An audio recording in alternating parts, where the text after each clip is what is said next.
I'm Kotryna Markeviciute. I am cultural sociologist, cooperating with a joint research center, which is Knowledge for Science service for the European Commission. We are based in Ispra, Italy, and I work with the team who is developing the project on the Arctic, which relates to the indigenous knowledge and how indigenous knowledge could be brought into an equal and sustainable relationship with science. The project is a direct response to the latest developments in the European Commission's policy objectives regarding traditional knowledge. Especially last year, there was this very important statement issued that indigenous knowledge and traditional knowledge, they're equal valid systems of knowledge, the same as science, and they should be brought into a collaboration without actually negating each other or limiting each other, but be partners in knowledge co-creation for policy. We've done a lot of interviews with different individuals, both coming from indigenous communities, but also research and the Commission. And we actually could see a lot of challenges, both practical and more, I would say, ethical on the epistemological level, from lack of financial remunerations to the indigenous knowledge holders, lack of acknowledgement, and then lack of time, because I think these partnerships take really long time to develop, to gain the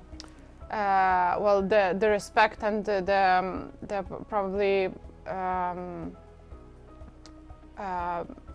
to deserve to be in partnership with indigenous communities. I think they need time to let you in somehow, to prove that you're coming with the really good intentions and not just extractive attitude. And it takes time, and usually research projects are really limited in terms of time frames, finances. So I think these are the practical things.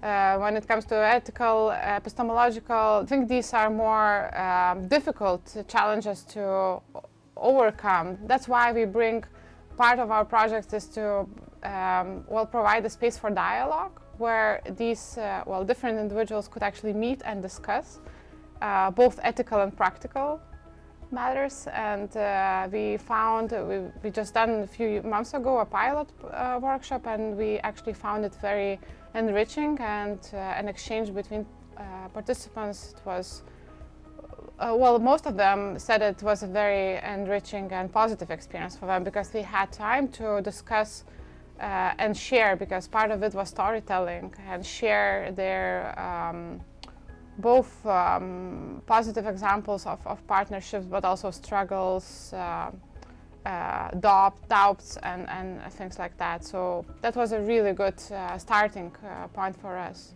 There are many different reasons why sometimes communication between researchers, policymakers and indigenous communities doesn't work the way we would anticipate. And I think this is where art can provide a space between, where both groups could actually meet and have a fruitful exchange. Also art, I think art practice is really good for communities when it comes to sharing indigenous knowledge, the ways that they're maybe sometimes better used to, basically because there are so many art traditions that indigenous communities practice, and communicating through the practices they're very close to might be a very good way to actually share the knowledge. That has to be provided, but also the ability to receive that knowledge. So that's on the research side.